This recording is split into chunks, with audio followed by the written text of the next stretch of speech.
যুক্তরাষ্ট্রের president Donald ট্রাম্পকে নিয়ে নানা মন্তব্য প্রচলিত রয়েছে।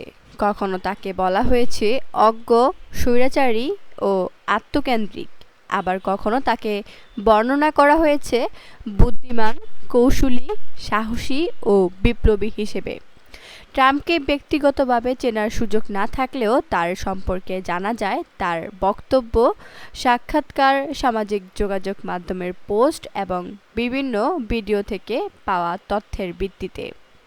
ট্রাম্প নিজের চারপাশে একটি আলাদা বাস্তবতার জগৎ বা বুদবুদ তৈরি করেছেন, যেখানে তিনি নিজেই প্রধান চরিত্র। এই কল্পিত জগতে তিনি গল্পের কেন্দ্রবিন্দু, আর অন্য সবাই তার সহায়ক চরিত্র মাত্র। এই দৃষ্টিভঙ্গিতে তিনি নিজেকে সবকিছুর নিয়ন্ত্রক ও কেন্দ্র হিসেবে দেখেন, যেখানে তিনিই কারণ, তিনিই ফলাফল। তার চারপাশের মানুষ এবং পুরো মানবজাতি কেবল দর্শকের ভূমিকায় থাকে। ট্রাম্পের দৃষ্টিতে তিনি সবসময়ই বিজয়ী। এবার বাস্তবতার সঙ্গে তার অবস্থার মিল থাকুক বা না থাকুক, নিজের চোখে তিনি সফল, বুদ্ধিমান এবং শক্তিশালী। তার ব্যবসায়িক জীবনের বিভিন্ন ব্যর্থতা, ঋণ ও দেউলিয়াত্ব সত্ত্বেও তিনি নিজেকে সফল ব্যবসায়ী হিসেবেই দেখেছেন বলে মন্তব্য করা হয়েছে।